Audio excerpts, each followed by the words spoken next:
My first appreciation of plants was through my grandfather that I admired greatly, and he had gardens, peach trees, and grew a lot of the food that he needed.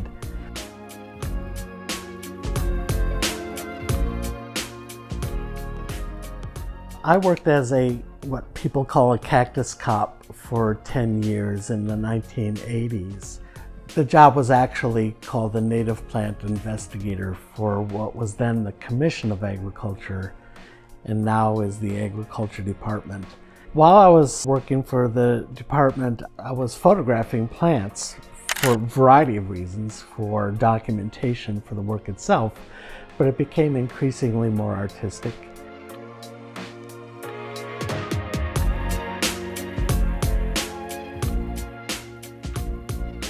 I started photographing the cactus as a cactus cop.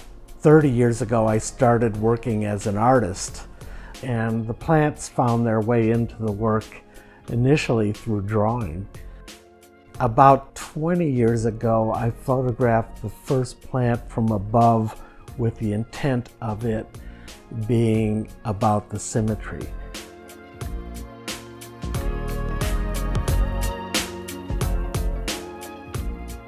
The symmetry of the plant, that's what keeps coming up for me. It's sort of, over time, each photograph sort of narrowed into that point of view, and that symmetry or the architecture of the plant fascinates me quite a bit. I see the plants in my work as a unifying motif, and it gets expressed by various art techniques. So there's an interesting crossover. And to a much less degree, it's photography, but to a larger degree, it's botany, and then it leaps over photography and becomes art.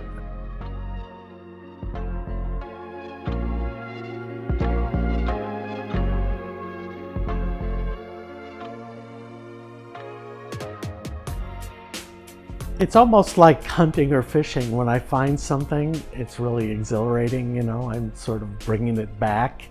The opposite of exhilaration is that the process of cutting it out has turned into a meditation. And I found that it's so mundane and so routine that it's become mindful or mindless in a way. I mean, I've gotten so used to making those editorial choices that they've become intuitive for me, and I don't have to think about it. So I really just kind of zone out. And there are days when I'm stressed that I just look forward to cutting out cactus.